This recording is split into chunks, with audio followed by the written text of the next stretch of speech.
Exit polls exact poles కాదని అంటున్నప్పటికీ కూడా మానవులకు ఉండే కుతూహలం వల్ల అనేక సందర్భాల్లో ఎగ్జిట్ పోల్స్ సర్వేలతో పోలిస్తే కొంచెం దగ్గరగా ఉండడం వల్ల ఫలితాలకు వాటి మీద ఆసక్తి పెరుగుతూనే ఉంటుంది. ఈ రోజు 29వ తారీఖు సాయంత్రం పశ్చిమ బెంగాల్లో తుది విడత పోలింగ్ ముగియగానే ఎగ్జిట్ పోల్స్ సంబరం మొదలైంది. దీని మీద ఇప్పటికే నేను మాట్లాడాను. వీటిని స్థూలంగా రెండు కోణాలు, రెండు విషయాలు మనం చూడాలి. ఒక్కటి, అంచనాలు జోస్యాలు ఎలా ఉన్నాయి, వాటి మధ్య తేడాలు ఏంటి.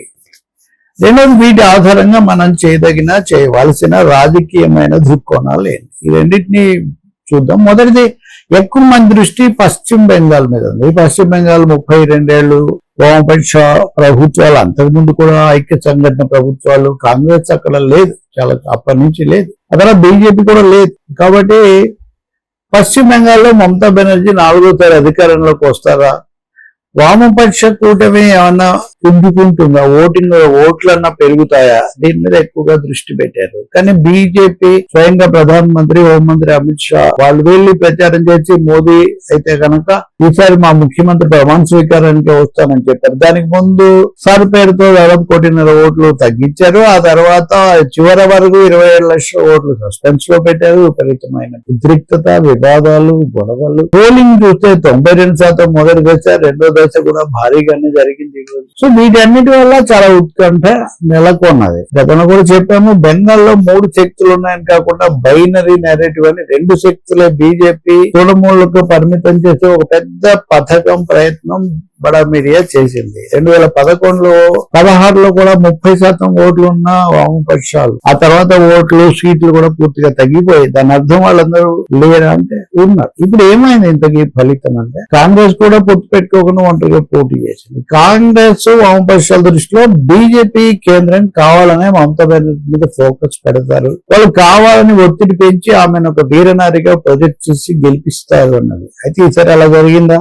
ఈ సభలు వీటన్నిటి తర్వాత ఏమైనా తేడా వచ్చిందా, వస్తుందా, ఇలాంటి ఆశ ఉంది. ఇప్పుడు ఈ రోజు వచ్చినటువంటి ఎగ్జిట్ పోల్స్ చూస్తే కనీసం 5-6 ఎక్కువ మంది బీజేపీ రావచ్చు అని మొదలుపెట్టి, మ్యాట్రిజ్, పీ-మార్గ్, ప్రజా కూల్ డైవ్, ఆపరేషన్ చాణక్య వీళ్ళందరూ కూడా బీజేపీ ఆధిక్యత వస్తుందని చెప్తున్నారు. మరోవైపున పీపుల్స్ పల్స్, ఆత్మసాక్షి లాంటి ఇంకో 2 ఉన్నాయి. వీళ్ళు అంత చూస్తారు, కొద్ది తేడా ఎంతో అయినా వస్తారని చెప్తున్నారు. ఏం జరుగుతుంది మనం ఇప్పుడు జోస్యం చెప్పడం అనవసరం, కానీ అది వాళ్ళ మధ్య ఉన్న అవగాహన మీద ఇదంతా ఒక మ్యాచ్ ఫిక్సింగ్ అనే అభిప్రాయం బలంగా నడిచింది.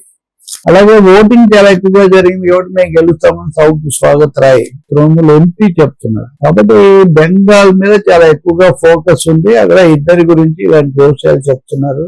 రెండోది, వామపక్షాలకు ఉన్న 30% ఓట్లు గతంలో వాళ్ళు రారని అటో ఇటో బదిలీ అయ్యి ఉంటాయి. ఇప్పుడు వాళ్ళు ఎలా చేశారు అన్నది కూడా చూడాలి ఆ ఓటర్లు అని చెప్తున్నారు. ఇది బెంగాల్. తర్వాత ఆసక్తికరమైనది తమిళనాడులో స్టాలిన్ నాయకత్వంలో డిఎంకే కూటమి మళ్ళీ అధికారంలోకి వస్తుంది తప్పకుండా అనేది ఇంకా దాంట్లో అందరూ చెప్తూ వచ్చారు. ఇప్పుడు కూడా అత్యధికమైన ఎగ్జిట్ పోల్స్ స్టాలిన్ తిరిగి రాబోతున్నాడు అనే చెప్పారు. కానీ ఒక్క ఎన్డీటీవీ యాక్సిస్ మై ఓట్ వాళ్ళు మటుకు దళపతి విజయ్ టీవీకే పార్టీ దాదాపు 90 స్థానాల దాకా తెచ్చుకుంటుంది, మొత్తం తలకిందులు చేస్తుందని వాళ్ళు హఠాత్తుగా విడుదల చేశారు. ఇది జరుగుతుందో ఎక్కువ మంది ఎవరు చెప్పడం లేదు, అంతకుముందు చెప్పలేదు, ఇప్పుడు రాజకీయ పార్టీలు భావించట్లేదు. కానీ ఆయన ఓట్లు చీల్చటం అన్నది డిఎంకేకే మేలు చేస్తుంది అన్న అభిప్రాయం మటుకు బలంగా ఉంది. బీజేపీ చేతులు వచ్చేసింది. సరే, అన్నా డిఎంకే పళనిస్వామి నాయకత్వంలో కనీసం ఒక బలమైన శక్తిగా నిలబడింది అన్నంత వరకు నిజమే. కానీ అధికారంలోకి వచ్చే సీన్ లేదు. స్టాలిన్ ఇంకా ఒక అవకాశం ఇస్తారు ప్రజలనే భావిస్తున్నారు.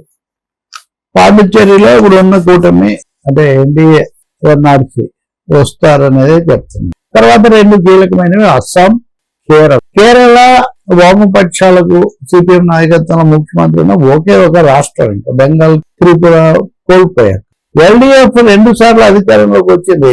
గత 50 ఏళ్లలో కేరళలో ఎవరు 2వ సారి అధికారంలోకి రాలేదు. పినరాయి విజయన్ ప్రభుత్వమే 2 సార్లు 2016లో, 2011లో, 2021లో అధికారంలోకి వచ్చింది. కాబట్టి ఇప్పటికే ఒక రికార్డు సృష్టించారు. కోవిడ్ని ఎదుర్కోవడం ఇట్లాంటి చాలా విషయాలు అది బాగా పనిచేసింది. అందరూ అభినందిస్తూ ఉంటారు.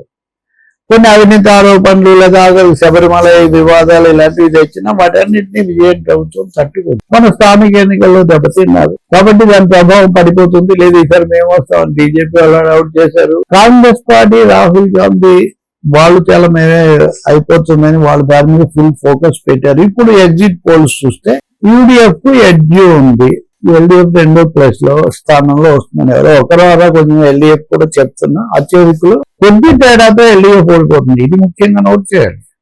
స్థానిక ఎన్నికల్లో బాగా దెబ్బతిన్న ఎల్డిఎఫ్ పూర్తిగా కోలుకొని కొద్ది తేడాతో 3వసారి ఓడిపోవడం, 2వసారి రావడమే ఒక విశేషం అనుకుంటే 3వసారి కూడా దగ్గరగా రాగలిగితే అది రాజకీయంగా చెప్పుకోదగిన విషయం అవుతుంది. బీజేపీ ప్రయత్నాలు వాళ్ళకేం ఫలించలేదు.